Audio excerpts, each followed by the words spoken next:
Hello, and No welcome to countdown? the no countdown, no theme song, no nothing.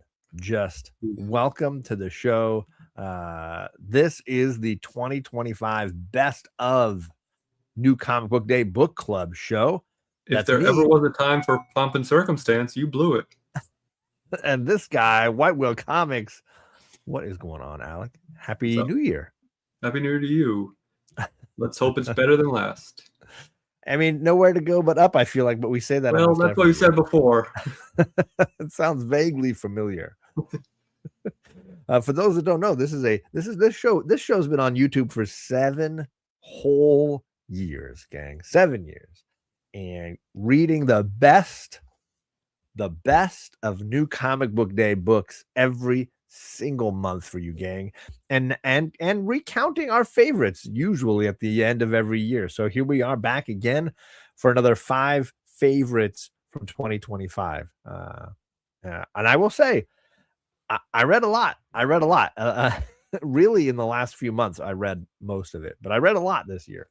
And in typical fashion, as us being somewhat yin and yang, yeah, this was my leanest year for reading books. So at least shame on me.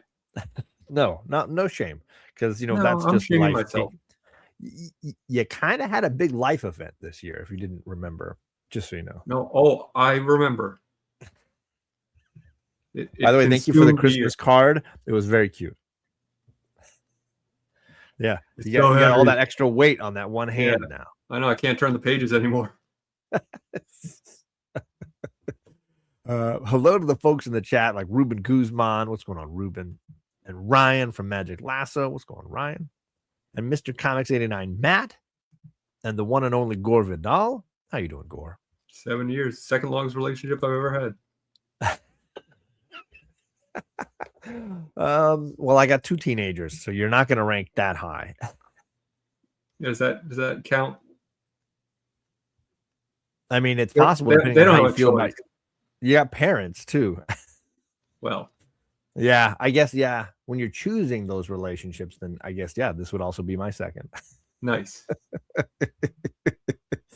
So we're gonna do our top 5s. I joked with Alec that I'm planning a top 10 video of my favorite indie books, but it's 14 comics long as of now. So I could do an 8 honorable mention list if I really wanted to for tonight, but I'll try to keep it to just maybe 1 honorable mention tonight. Like I told you earlier, it's your channel. If you want to go ham, and there are no rules. Yeah, there are no like rules Outback Steakhouse over here. No rules, just right. And lots of blooming onions. I wish. Yeah, those are so good, man. Thank you, Matt, by the way, all the way from Korea, serving our country abroad. I appreciate you, sir. So yeah, tonight we're going to be talking about our favorites from 2025, and I know that I made a whole video on the idea that people complained it's a bad year for books, and I would just say that they're reading the wrong books, because there were a lot that I really loved, and I struggled to just nail it down to 5. And last year was the first year, I think, that I had a Marvel or DC book make my top 5. It did not happen again this year. There was no repeat. This could have been an all Image Comics year for me. I feel like Image Comics was dominating my list, and the 14 that I've got right now on my list, I think they've got 9 or 10 of them. There were a lot of really good Image books. I don't know how you felt about the year overall. Well, this will probably surprise you, not as much as it surprises me, but probably still a lot. There is a Marvel and a DC book on my top 5. I want to be that guy that throws his glasses right now. Wow. So out of your 5, there's a Marvel and a DC. Correct. Ooh. That is mind altering, and I'm kind of down for it. I believe 3 images.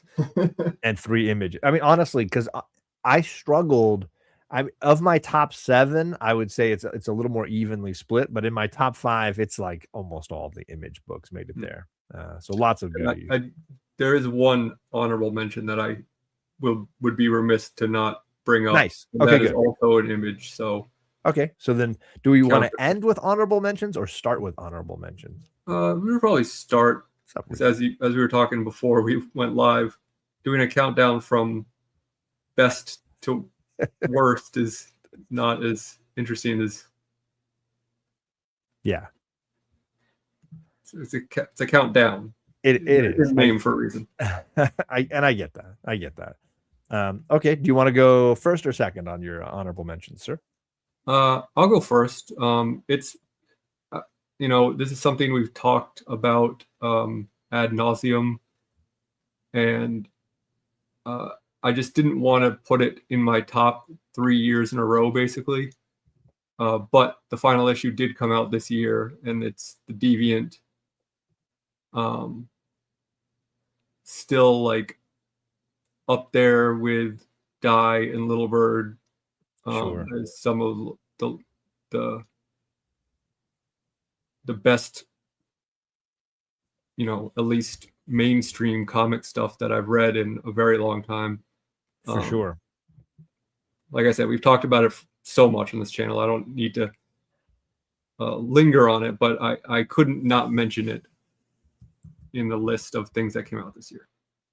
Well, and I we've had that discussion a few different times, because I know last year I had mentioned because Grommets is in the same category, right? Grommets had its final issue drop in 2025, and I struggled with Traveling to Mars a year ago, because like it was half and half. Half the issues came out in 23 and half come out in 24.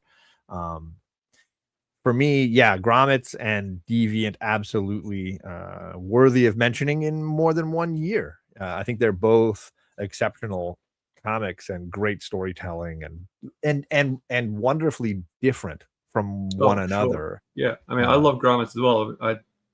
We've talked about that a number of times on this channel as well. Or this show rather. It's a great time. 5 months away, but I'll take it.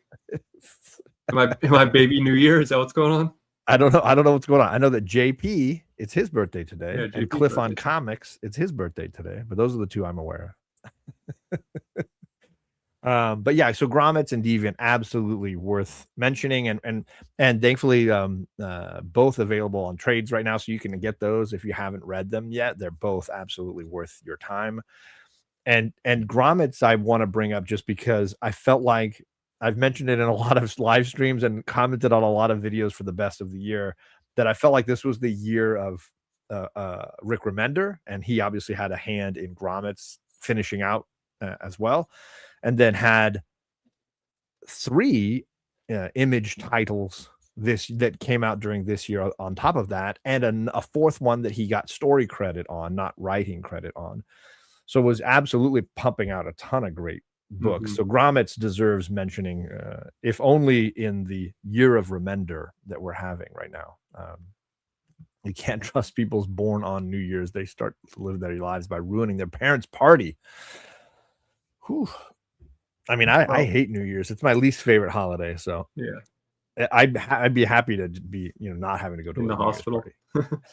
Yeah, an excuse to leave the party. Right. Facts. So I got 2 honorable mentions that I want to mention or bring up, just because they're not Image books, and as a result, I feel like they just are not getting highlighted nearly enough. One comes from an artist-writer combo, a guy who I'd never heard of before, but when I shared that I was reading it with you, you were like, "Oh yeah, he is great. His stuff is great." And I mentioned it to my LCS, and they were like, "Oh yeah, but almost all of his books are not in print anymore, so you can't find them anymore." His name is James Stocco.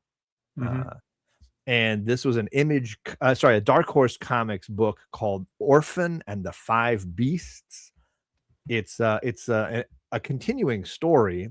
The main character is a female orphan who was trained by this sensei, and before he passes away, her sensei sends her on a mission to kill these 5 bandits who have stolen, each of them, one aspect of the master's knowledge, and they are using it to reign evil in the area. And it's very much a samurai kung fu kind of action kind of a story, and she goes out into the world to kind of seek revenge for her master. And the first 4 issues, which came out in 2021, I think, have her going after the first couple of bandits. And this newest volume, which just ended and had, I think, 4 issues as well, had her going after the second pair of bandits. So she's still not done. There's still more bandits to be gotten. The Orphans. So I went and read the first Orphan series, again, Orphan and the 5 Bandits.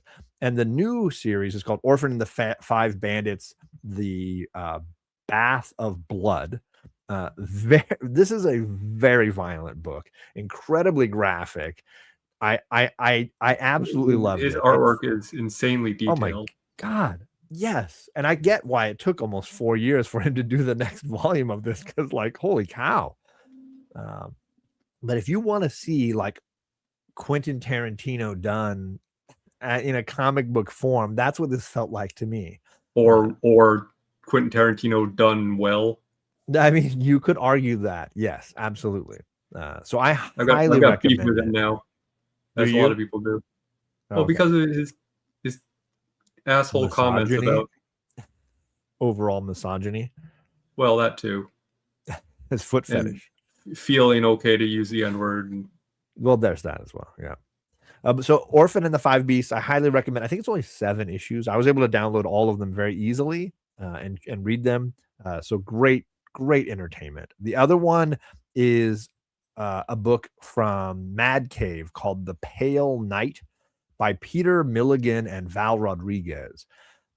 This book is really wild. It takes place right after the Crusades and a knight coming back to England, and the Black Plague is hitting, and his family is being it's under threat of the plague. And so he makes a deal with death to go and kill a very innocent, noble knight in exchange for the life of his kid.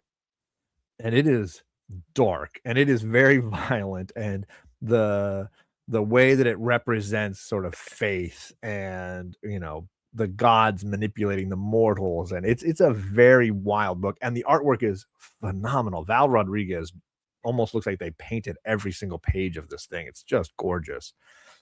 So it reminded me a little bit of the Western that I loved last year that Scotty Young had done, Ain't No Grave, in the sense that you have a character battling death and trying to like come out ahead against death. So highly recommend it. Again, it's called The Pale Knight. And I believe the trade is out already from Mad Cave if you're a Mad Cave fan. So that's my other honorable mention. A couple of non-image books, at least, to kind of like spread some love around to other companies. Stocco had surprisingly good minis for Godzilla and Aliens. I did not know that. Yeah, he's got, I think there's like a whole fat Stocco Godzilla trade out that, I might need to check that out. Knowing what his art is like now, you can probably imagine that he does a pretty mean Godzilla. Yeah, I could imagine that he would draw the daylights out of a Godzilla book for sure. All right, so there you go. Some honorable mentions, some things that people can check out. And as I promised, I've got a longer form video coming, at some point. But we're going to do our top 5s now. What is your number 5, Alec? First, I just want to say, Pressedcomics said he's surprised you didn't read FML, which I believe you did. I did read FML and did not care for it as much as maybe other people did. I didn't hate it, but I didn't love it. That was just me. So I, as I stated earlier, didn't read as much as I wanted to this year. Having said that, I basically am behind on every series, including just stuff to look forward to. So none of my top 5 are series that well, that's not true. My number 5 only has 2 issues out, and I have read both of them. But other than that, I have not finished any of these series or caught up on any of these series. So it's more of a list of books where the first issues impressed me or grabbed me or made me want to read more. As we were just talking about before, how a lot of times first issues don't do that. In fact, do the opposite. So Sure. I kind of looked at I had to kind of look inward and devise a way to make this list without, having read a lot. Sure. So number 5 is a Marvel book, and I couldn't put it higher than 5 because it's a Marvel book and I have standards. But I was so taken with the first issue, this might be recency bias because we just talked about it, but Infernal Hulk. Yeah. I had so much fun with the first issue, and I just finished reading the second issue before we went live, actually, and it was a blast too. Yeah, it took a fun turn. Yeah, but it's just the Infernal Hulk just messing stuff up and being a badass monster man who just wants to destroy a bunch of stuff. Yeah. And the art is incredibly cool. Right.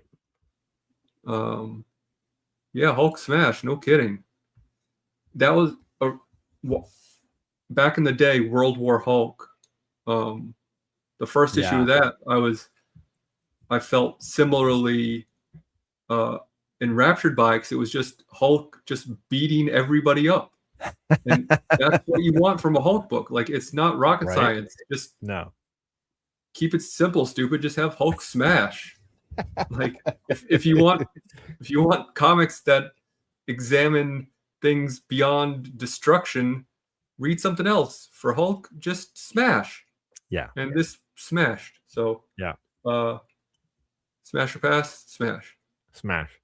And I would highly recommend anybody that's even like passively enjoying Infernal Hulk go back and read the Nick Klein work with Philip Kennedy Johnson on Incredible Hulk, which I think would lasted about 30 issues. 30, yeah. Which I think made it might have been an honorable mention for me. They're like an omni or a single trade or anything. I don't think there's an omnibus yet, but it might be because they're not sure how long he's going to keep on the title, and they might want to do it all together. So I might have to just grab a couple trades for that, because I would. Yeah, I mean, I enjoyed it in 2024, but in 2025, I felt like it even got better, and it built towards this Infernal Hulk storyline, and I've just really enjoyed it. It's been a real pleasure to read, and of course, as often as Nick Klein is on it, which I would say it's about 60% of the time is Nick Klein, you're getting that amazing artwork. Yeah. I know that some people really hated the book when Nick Klein wasn't drawing it, and I can totally understand, but that never took away from the joy for me. Like, it continued to be very enjoyable even regardless of that. But that's because I like Philip Kennedy Johnson, and I think he's really talented. And I mean, I think it probably got some bonus points because I was surprised at how much I enjoyed it. Right. Because it's Marvel, right? Like, another crappy Hulk relaunch. Right. So it, I think it was kind of like one of those things where the surprise boosts its quality. But I mean, it's still great. It's still a lot of fun. Yeah. No, I mean, absolutely my favorite book going at Marvel, no question. Although I highly recommend, and I don't know if you've had a chance to read it, it was a 3-issue Charles Soule Daredevil called Cold Day in Hell. Cold Day in Hell, yeah. I've not that was read really it, cool. Steve McNiven was on the artwork, and that's a fun mini series. Although each issue is quite large, like they're not like tiny, like typical books. They're oversized issues, the 3 issues, but really worth the time. Because Nick Klein, a Deadpool run was underrated a few years back. He's very talented, but slow. I mean, I think, like, when you see his work, similarly to like a James Stokoe, I don't know how fast he is, but like when you get work that's detailed and of a similar quality throughout the whole thing, not everyone can be Mark Bagley just banging out slobbly heads. I mean, fair. Well, that's awesome. Great pick. Great book for sure. Number 5 for me is going to be a collected graphic novel that I had heard a lot about and could only find digitally to start, because my LCS did not have Drome. This is a book by Jesse Lonergan, and it comes from Macmillan Press. It is, I will struggle to describe this book. And I think if Gore Vidal, if he's still in the chat, I've recommended it to him as well. This book is wild. It is basically an origin of the human species kind of a book where Jesse Lonergan is drawing and telling this unusual story of God's and creation and creating humans, and the inherent violence in human culture, and how do people overcome this, and what are the petty aspects of humans. It's absolutely wild. And I would say 70% of the book has no writing. It's just the visuals. And yeah, his page layouts and designs, every time he uses a curved or a straight line, it has significance. It has an importance. And there's this one male god who creates humans, and then this female god giving kind of advice and saying, oh, they need to have things that, like whether it's a connection to time, like a beginning and end of their lives and things. It is absolutely wild. And I've probably read it 3 times just trying to understand it. I downloaded it to my iPad, and I've instantly realized I probably need to buy the book because it is full of spread pages. Like, it is full of pages where it bleeds across from left to right, not necessarily top to bottom. And his art style is so designed around being read in a book form, which, hey, novel idea, right? It is wild. Yeah. This one will have 35 panels. It is wild. And so the book really, the first time through, I was just like a Kubrick movie or something, just kind of taking it all in. But the second time through, I was trying to understand why he would use a curved or a straight line in certain spots and what the significance was. And then the third time through, I was just trying to get deeper meaning on what was he trying to say. And each time I felt like I gained understanding. And so, yeah, really a cool book, really unlike anything else. It reminded me of books from, Europe or from South America, like books that had creators who were not so hung up on a 9-panel grid and a certain amount of words on a page, right? So really, really wild ride.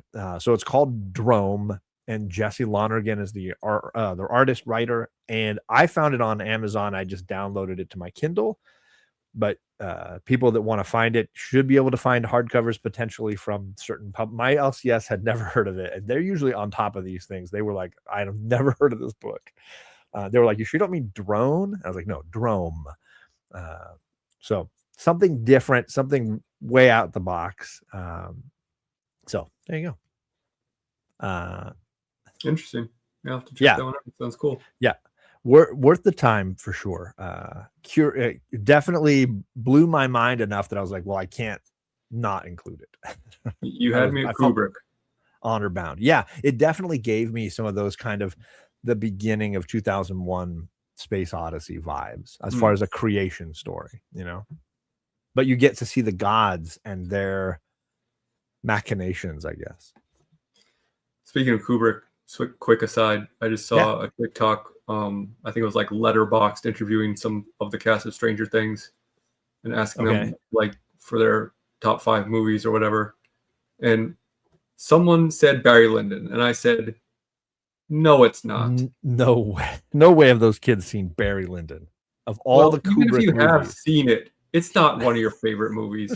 That movie is dull as dirt. It is absolutely slow. Like, give me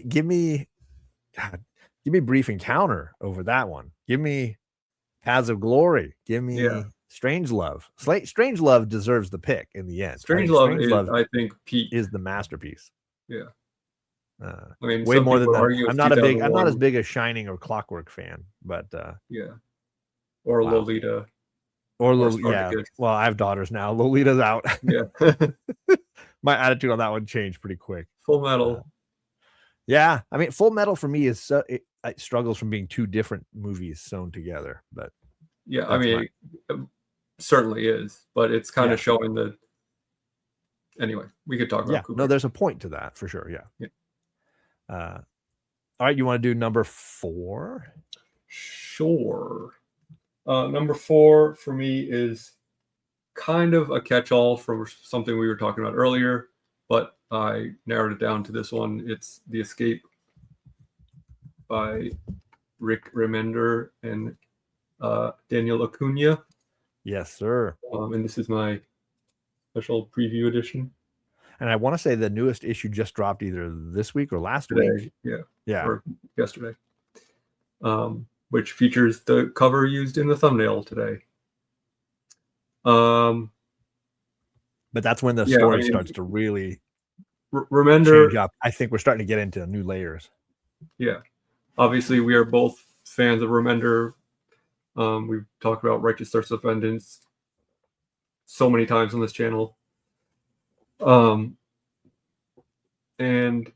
this book really grabbed me by the throat and threw me into it in the middle of it. It's violent, it's exciting, it's emotional, and the art is, again, much like my last pick, just really top notch. Much different, but but great.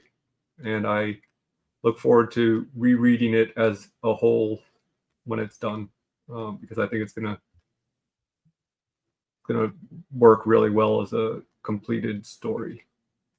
And I think when we were discussing issues 1 and 2, because issue 2 for me still is probably the best single issue I might have read this year. It was just really such a great change of speed for the first issue, and I think there's just something about the fact that it was clear from the beginning that it wasn't just a World War II parable, that there was some other layered meaning going on here. And it's been exciting to see that onion get peeled. And the newest issue gave us a lot of that, gave us a lot of those nuggets as he's been with the family hiding out. And, you get to see the quote unquote villains that are hunting him. And look at that. Really cool. I have not seen that cover. Brad Moore variant for the issue. That is awesome. Holy crap. So 1 in 15, I think. That is awesome. Gives me the Great Escape vibes. Yeah. Yeah, great book. And the fact that Remender is able to have so many books in a single year, because I don't know if you kept up on Seasons. Seasons I loved. A wild Sacrificers I'm behind on, but it's on my pull and list. Then Grommets, and then the Tin Can Society. And they're all good. Yeah, no bad ones. Don't miss. It's crazy, absolutely crazy. And again, it was fun that each issue of Escape seems to change gears from the next one, and I think that's a wonderful creative sort of storytelling trick as well, to allow the fact that these are going to be read independent of one another and then also collected together, to have that change of gears. It definitely still flows as a story, but it definitely is giving you these different perspectives and these different feels on the same moment in time. It's really cool. For sure. No, great pick for sure. And something that I think is gonna hold up, I think, and be hopefully. I don't know how many issues it's gonna end up being, because have you heard any of that, like where it's gonna end out? No. Okay. I don't think it says on the cover or anything where it's sometimes it'll say 1 of whatever. But okay. Yeah, because I was curious to see how long the series would run, because I feel like there's a lot to it, but maybe he's got a shorter story in mind. I don't know. Yeah, that's a great one. And I'll go next. My number 4, I thought for sure would be the best book of the year for me when I read issue 1, and that's Exquisite Corpses from Tinian. This book has continued to be great, and I know that they have done what you predicted they would do, because I had not heard of this term Exquisite Corpses before, but that they have kind of changed up writers and artists coming in to tell individual stories within this game that's happening. But it has continued to be cutthroat, just intense, riveting comic, despite the fact that they've been changing so many hands. it's impressed me with obviously the comments that it's making societally, but the intensity and the violence that the book has been carrying issue to issue. I've just Well, I've it is been yeah. my number 3, so I just figured I'd throw it in there so we don't have to talk about it twice. Yeah, I had predicted it would be my best favorite book of the year. Yeah. And to have it come in 4th is kind of shocking to me that you would be saying that. But it's just been also one of those books I look forward to reading when the issues drop. Like the new issue comes out, I'm excited to read that new book and go to the shop and grab it. Oh yeah, and get the cards, the Lone Gunman, R.I.P. Spoiler. Yeah, I've just been really enthusiastically devouring each new comic as it comes out in this series. And Tinian also had a really strong year for comics. Department of Truth has been continuing to go. Nice House on the, what are they calling it? It's not a lake anymore. By the Sea. By the Sea. So he's had a bunch of titles he's been coming up with this year as well. And he just lots of stuff. I think I don't know if he signed a deal with Netflix specifically, but like he's working on a lot of adaptations of his stuff. Yeah. And so yeah. He's going to be busy. I'm way behind on Department of Truth, but I'm excited to catch up. I'm looking forward to like the hardcovers. So I think I'm only through the first hardcover, I think, at this point.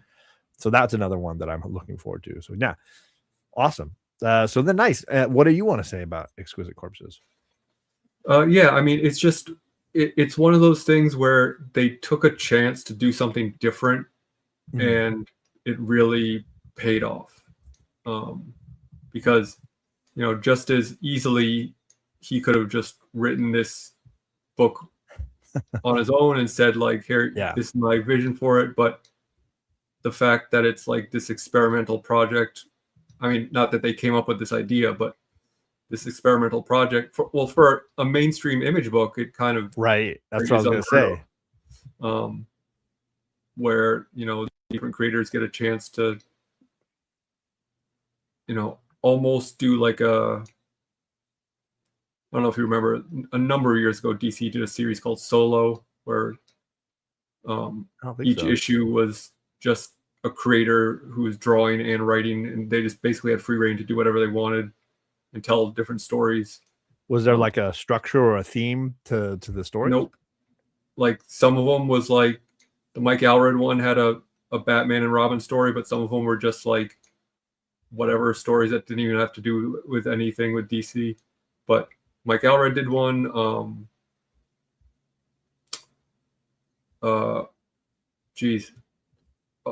I can't think of anything right now because it's late. But a lot of like big name good creators did the issues. There's I probably have it somewhere, but there's a single volume hardcover that collects all of the issues, and it was a really cool experiment thing they did, and I don't think it got enough credit. Darwin Cook did one. It was within the DC universe, though. It wasn't like a Vertigo. No, it was published by DC, but it wasn't like in universe. Okay. It was kind of like, do you remember when they did Wednesday Comics? They were the newspapers. No. Well, that's another thing for you to look out for. Like apparently, I got a lot of reading. I feel like around a similar time, they did a thing called Wednesday Comics, where it was printed on newsprint and folded like a newspaper, and it was I think the Mike Allred one had Wonder Girl on the cover. Okay. If I remember correctly. But yes, one of them definitely had Wonder Girl, Donna Troy Wonder Girl. Okay. And yeah, it was like, but I think that was more serialized, where it was a continuous story, if I remember. But yeah, it was, like Sunday strip style comics, but that was more DC proper stories. Okay.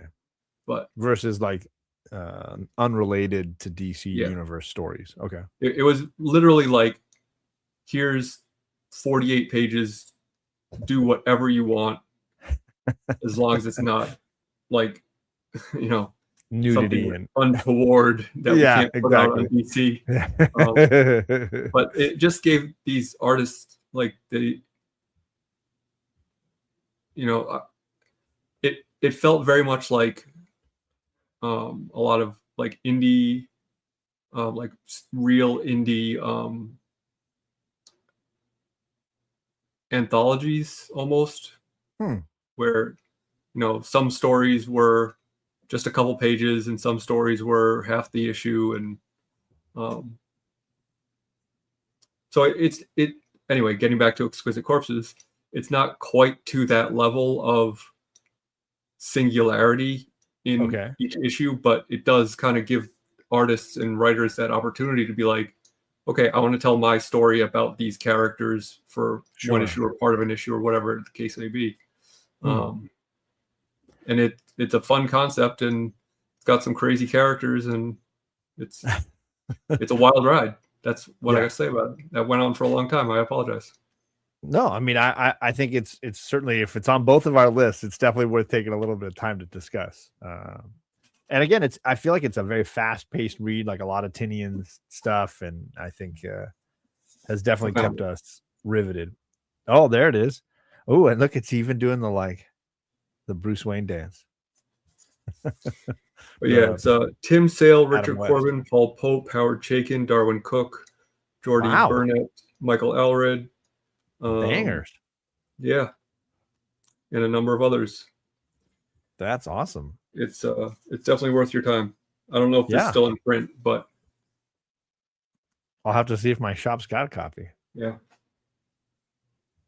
If not, like, you can find individual issues pretty easily, I would imagine. I mean, maybe not easily because there may not be something that people tend to stock very much, but you can probably jump on eBay and find a set. Nice. And they sold them as single issues, and then they put them together. Okay. Nice.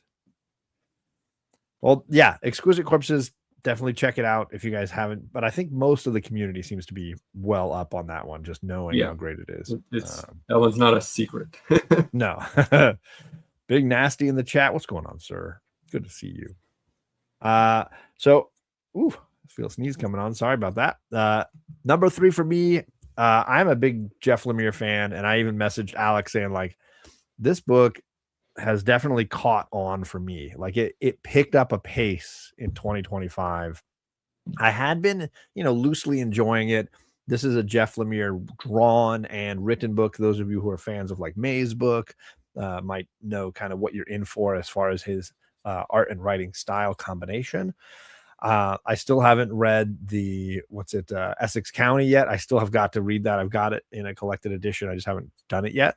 This definitely motivated me to do it more because I love this character, this young lady who goes back to her hometown to help her mom run and manage her tarot card reading shop. Psychic. Yeah. Mom is not doing super well, and daughter is returning to town to help her, but also just kind of is in a rut in her own life, and realizes in the first issue that she might actually have the thing that her mom is pretending to have, which is the sight, right? This ability. And the ongoing series for me is this fun dramedy where she is hating that she's stuck in this situation and dealing with, a girl that she once had a fling or of interest in, guys that she can't stand to be connecting back with, a whole life that she's tried to avoid up to now, and an ability that she really felt like was a sham until it came to reality for her. This character I find so riveting that I've really just enjoyed going back again and again through each new issue as I've sort of watched her deal with real life and this unusual power, and then how it spurns her to like be like a podcast crime solver kind of person who like has to like help people when she realizes, I now know something about your future or your past, and maybe I need to actually care about your life in some way, because she's so selfish that it's kind of fun to kind of see her manage these expectations. I just love it. And Jeff Lemire, I think, is doing some very fun character work here that I don't necessarily feel like I saw in everything that he's done. Like I know I liked Fish Flies, but I didn't love it as much as you. May's book wrecked me. That book, that's a very powerful tragedy. This feels like it's not, I don't want to say Jeff Lemire doing comedy, because it's definitely still very heavy, but it's the most comedic thing I feel like I've read from him, as far as his drawn and written self-created kind of stuff. So I highly recommend it. I know it's still ongoing. They finished a story arc in 2025, and I think there's still another story arc set to come in 2026. So worth the time. Yeah. If anybody's I think looking for something. As much as I like a number of his works, I think his books where he writes and draws and gets to tell the stories that he finds personal to be where he really shines a lot of time. Yeah. So this one fits into that vein. Again, if you liked Fish Flies, or you liked May's book, or you liked Essex County, you should absolutely be reading this title. All right, number 2, back to you.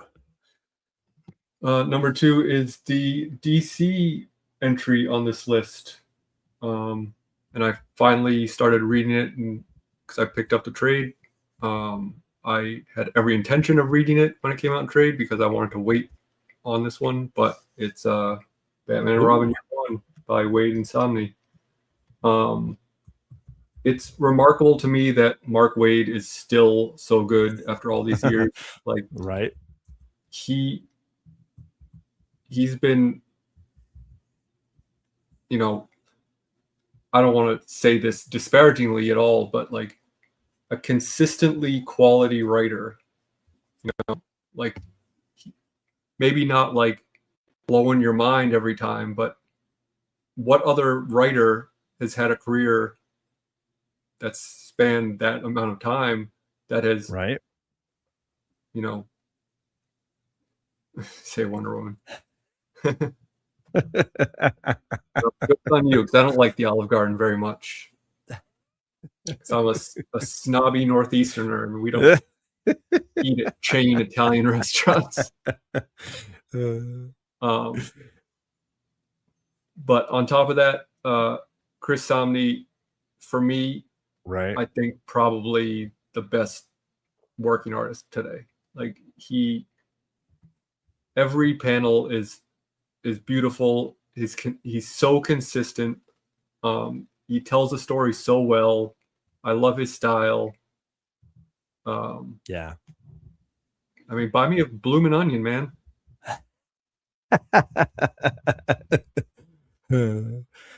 No, I absolutely love.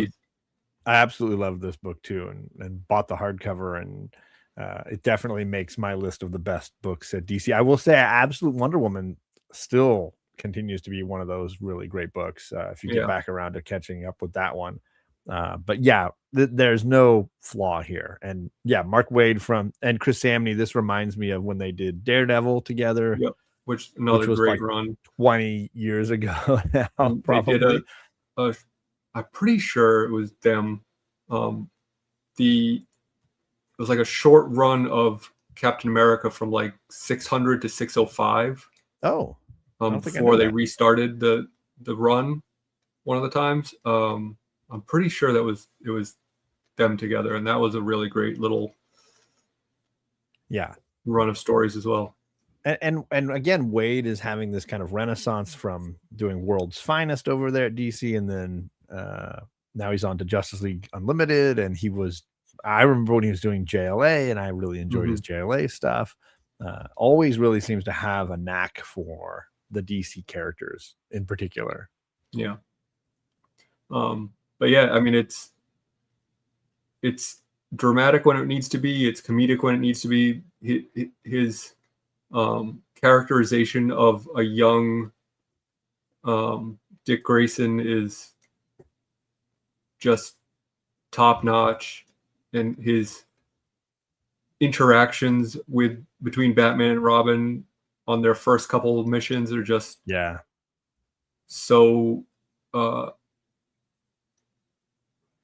there's this aspect of a father teaching a kid to play baseball, and there's an aspect of someone throwing a young teenage boy into a literal firefight, and him trying to decide whether or not it is responsible or how he is affecting his life in a way, in as Robin and as the person who is Dick Grayson. It's a lot more layered than just like a story about them fighting crime together and 100% on their first couple outings. I could look at Chris Samnee's work all day and never be sick of it. So that's why I made it my number 2. Surprisingly, a DC book, number 2.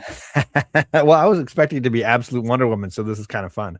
Because I totally agree, and I love that I got the hardcover, and Charlie's been reading it and loving it. So great book. We didn't get the hardcover; we only got the trade. So I had to.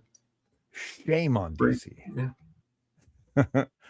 Carl's Collection says, evening, just checking in and saw you talked about Drome. What a book. Definitely one to read physically to be able to take it all in. And I agree. I'm definitely going to hunt down a physical copy, because the second time going through, I realized how often when I was swiping page to page, they would align and you would have these wonderful spread, what would be in a book, a spread page that would then create that visual aspect that I think was missing in a digital read. Mark Waid, Chris Samnee, I don't know that we can celebrate that skill combination enough. Absolutely fantastic. Bestow, what's going on? Yes, it looks great. It's a gorgeous book. Highly recommended. Any last thoughts on Batman Robin Year One? No, I think I said it all. The hardcover is currently unavailable on Amazon. The heck? Of Drone. Of Drone. Okay. I'll have to look. I know I downloaded it from Amazon, but I didn't look on like in stock or anything like that. Yeah. I think most places are out of stock, but I'm sure more copies of Drome are coming. Okay. That's good to know. There you Appreciate go. it. I was going to say it's probably just in between printings or something, because I was surprised. My LCS was like, I've never heard of this. So I was like, okay, well, I like to be ahead of the curve, I guess, on something. It's 300 something pages. Surprising you guys haven't mentioned Absolute Batman. You should know us better than that. Dang it, Jeff. I mean, I almost, as an honorable mention, I almost brought up the annual. The annual, right? Yeah. Because that slapped ass. And Carl says the last place he saw it was on Books A Million. Okay. That's good to know. Let's see. My number 2 is a book that I honestly, 1 and 2, I could have tossed a coin. And what ultimately made the difference was that this book was new to me, and the other book I had been reading for a while. So I'm going with Kieran Gillen's The Power Fantasy. This is with artist Caspar Wijngaard, Wijngaard. I just wanted to spell it because it's not an easy last name to spell. The Power Fantasy is an Image book, and they published one storyline at the end of last year into this year, and the second storyline this year. I think it's a total of 14 issues that have been published. The concept is a universe where some human beings have been born what they call atomic. And in the atomic age, that means they have some kind of unusual ability. And some of them are so powerful that they're able to do things that could upend the power dynamics of Earth. And so there has been rules in place among this group of them that they would only have so many of them in power at any given moment. Their abilities are very vast and very different. And so it's really a discussion of the superpower age of countries and governments and the powers that be, and decisions that need to be made for the good of the whole and not necessarily the good of the minority. It's deep stuff. Kieran Gillen really brings his heavy-handed, deep-thinking brain to the play here. And Caspar Wingard has these very crazy panels where, you know, these super abilities just sort of explode across the pages. The main characters are a woman who is very much like maybe a kind-hearted version of the villain in The Boys. Very much, you know, I can fly, I'm invulnerable, I'm super powerful. And the other gentleman is he's like, I don't know, a less malevolent, Charles Xavier. He has complete like psychic connection to the world at almost all times, and his constant driving force is what is most ethical, what is the ethical decision to be done. And so the two of them are like Constant trolley problem. Yeah. Well, the two of them are sort of aligned, not necessarily against, but for the betterment of the other four major superpowered characters. And as a result, they're always trying to keep the scales of power on Earth balanced. Like nobody can really be more powerful than anybody else. Oh, you're going to have a child? Well, we can't let them come to power. We have to control their abilities to a level. So there's these wonderful discussions around control and power and what that all means, and the infighting, the Game of Thronesy kind of stuff happening among these characters is fascinating, and the personalities of them and the twists and turns in the plot that I really had not expected. I feel like Kieran Gillen is playing all the notes. You know, he really is conducting a wonderful orchestra here, and Caspar Wingard is just in. So this was a whole lot of fun, and each issue like pushed the story in a way I wasn't expecting and focused maybe in on another character in another corner of this world. It's pretty much set in the modern time, but it does, as Kieran Gillen likes, to skip around a bunch. And you might have an issue that takes place in the 60s when one of the characters was, you know, a child, and you get to kind of see their life up to where they are in the big moment that they're going to have. And it does have some of those Jonathan Hickman like breakdowns where you're like, okay, there's a lot of reading on this page. This page where he's telling you about like, oh, and this, you know, he'll give you a timeline of like, oh, this happened. They had their own version of the Cuban Missile Crisis. There's, you know, real history built into the plot here in some ways. So yeah, a wild ride. I don't think we actually officially talked about this on the show, if I remember, but I definitely remember bringing it up when I read it. Oh, nice. Okay. Because I had no memory of it. Clearly, I never read it. Yeah. So I was going to say, because that what made me think, because I was like, I almost just said, yeah, we talked about this on the show. And then I was like, oh, wait, maybe I just brought it up. If we did, I completely forgot it. But yeah, this year they had, I think, 9 issues published. And it kicked it into a whole new gear with some serious backstabbing and plot twists that I did not see coming. So this is a really fun image book. It has some of that same Kieran Gillen kind of feel, but with a almost Jonathan Hickman like God power over this whole thing that feels like there's an east of west kind of thing going on here. But I can see this becoming maybe Kieran Gillen's masterpiece, as far as depending on how this ends and where it goes. This was a real kick in the pants. This book was a lot of fun. So yeah, there you go. A book that I believe this is my first time reading any of it. But if we had discussed it and I had forgotten it, shame on me, like big shame. Yeah, I don't think we had an official episode about it. So there's 14 issues, I believe, out now, and just a banger, absolutely a banger. I'm definitely going to get a hardcover of this when it comes around. All right, time for the big reveal. Number 1. All right, my number 1. You know, you may criticize me and say that it's unfair, or that I am biased, or that I am not thinking clearly about what should be the number 1 book of the year. Okay. But the more I thought about it, the more I realized that like really it is the book that I probably enjoyed the most and got me the most excited about reading it moving forward. And that was Die Loaded. Ooh, nice. And I know there's only 2 issues out. And so again, it might be a recency bias thing, and it might be because we love the first series so much, but we just talked about this last month, and it very easily could have been a letdown from the first series that we adored, Right. but it to me didn't skip a beat. It is right up there, and the emotional punch is there, and the setup is there, and the characterizations are there,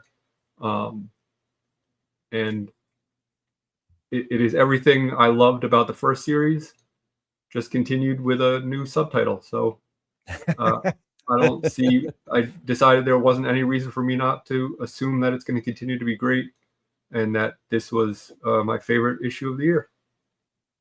And I it's hard to argue against. I mean, obviously I just cheered on Kieran Gillen in a big way, and right. I'm a big fan, and I'm excited to see what they do with this second arc.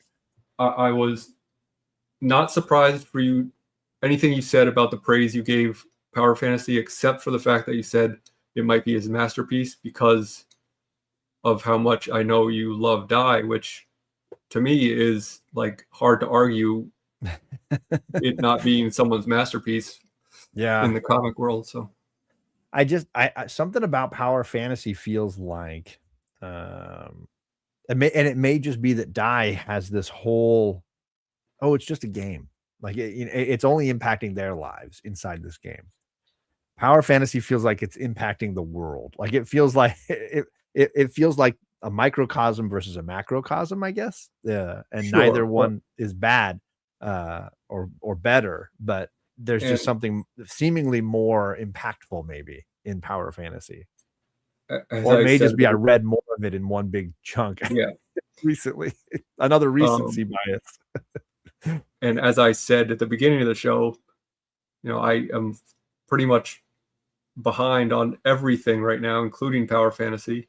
Sure. So I can't speak on it as a whole or as a up to this point whole at this point. But I mean, I think that just because Die is just a game, as we've discussed, it deals with some, a lot of heavy things, emotional trauma and self-expression and self-identity, and a lot of other things beyond the surface level of them being stuck in this game. So I'm just trying to counterpoint your argument here of it being no. My argument has zero water. Microcosm versus macrocosm. Like it's about more than just. And I'm not telling you anything you don't know, but I just felt like it needed to be stated. So 100%. I got to defend my pick. I love that we're highlighting both Kieran Gillen and Rick Remender so much tonight, and the books that they've given us this year that have been so impactful. And throughout the years, like we said, Remender, he doesn't really miss, and he was the top of our list 2 years ago. He was his book was the top of both of our lists. Yeah. And I think if possibly if Escape had started a bit earlier in the year, or if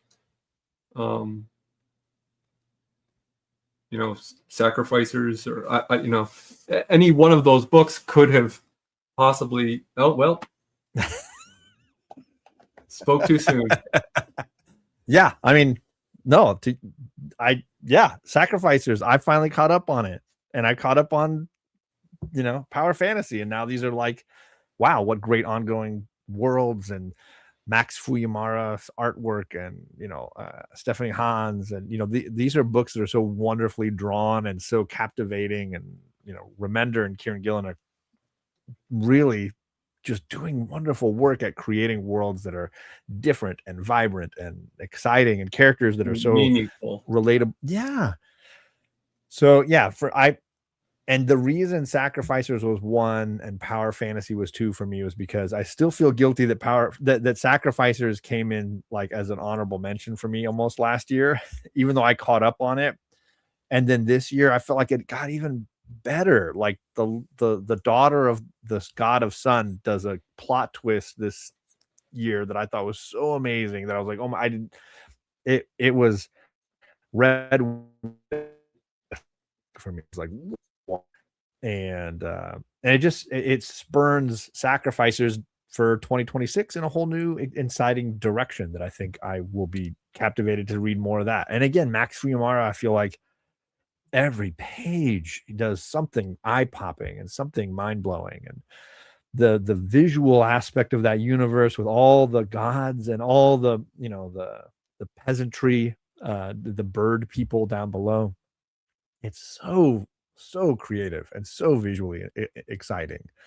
So I felt it earned the spot, if only by the fact that it's been doing this good of work for now almost 3 years of the comic. Yeah. And it's hard to do these days.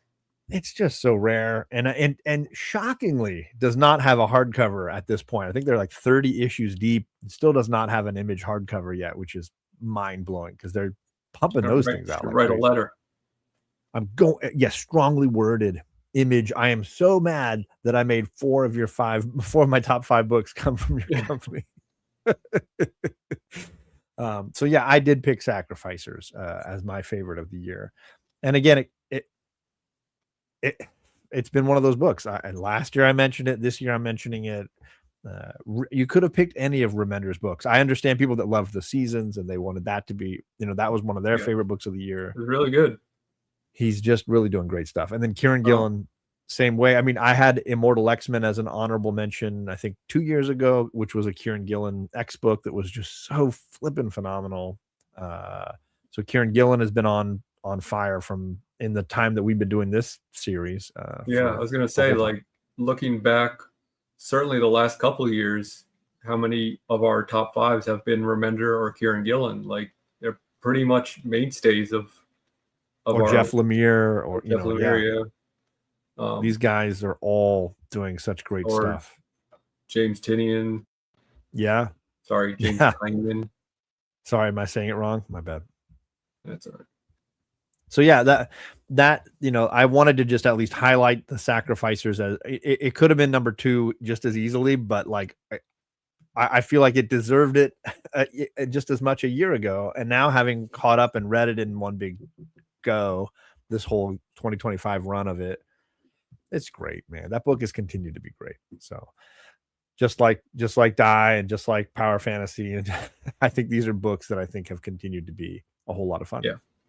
And I would be very surprised if one, if not more, of these titles end up in our list next year, especially Die. Like, because I would assume it's going to wrap up next year unless they have a big break again.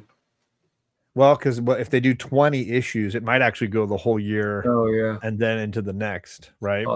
So, but if they're able to keep pace through 2026 and at least do most of the year dropping new issues, which is hard, I know, because I do think it will dominate a lot of the discussion for sure. Yeah, for sure. And a lot of these are ongoing. I know mine are. My top 3 are all still ongoing. Right. So they could all be in the top 5 again for you next year. Exactly. And Exquisite Corpses, actually my top 4 are still ongoing, which is a rare thing for me. I usually have to like be hard on myself to like pick books that finish. So yeah. I mean, I don't think The Escape clearly is not an ongoing. No. Batman and Robin Year 1 is over. Yeah. So that's 2 of mine that won't be ongoing next year, but I'm place your bets now. Die is going to be on the list. Right. I think odds are very something good. Very surprising and catastrophic happens with those. Awesome, man. That was a whole lot of fun. I look forward to the discussion we have at the start of every calendar year, because I think it's a great way to reflect on the books that have been bringing us the most joy. It's easy to spend this show harping on what Scott Snyder did that bothered us this year. But I think it's also fun to be just as enthusiastic about, righteous thirst for vengeance or die or whatever.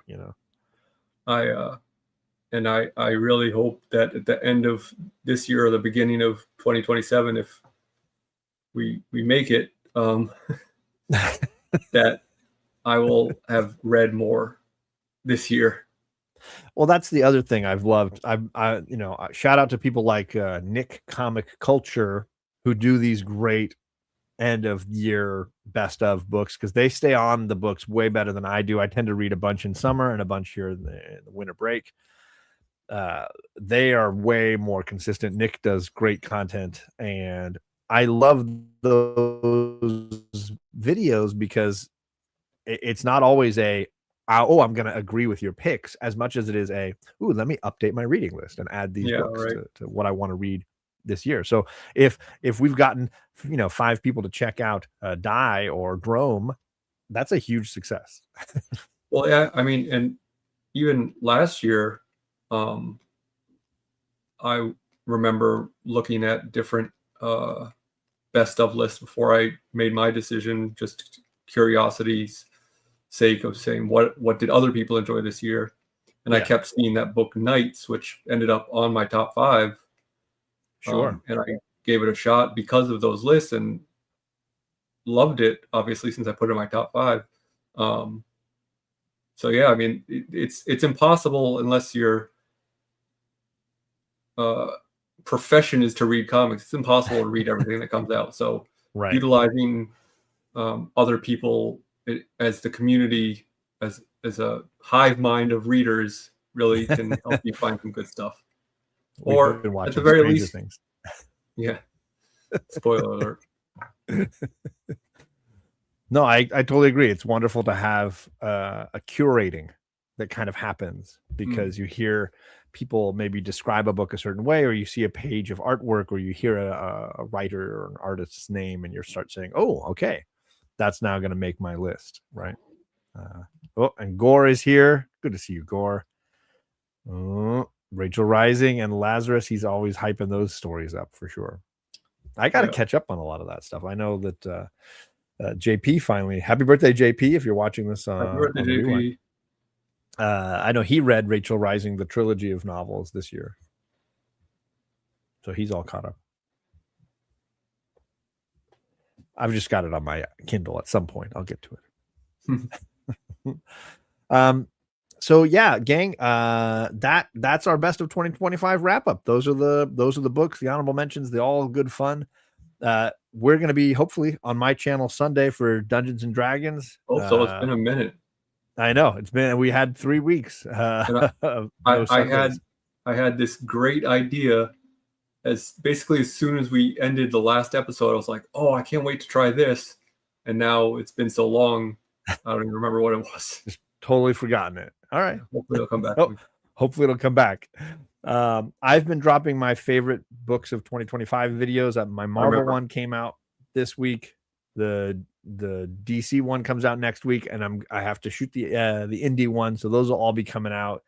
So hopefully some people can fill their reading lists, use their Barnes and Noble gift cards or whatever, and go and grab some books. But I appreciate all the folks hanging out in the chat. We tried to highlight a lot of comments. There's so many people jumping in and out. I appreciate it.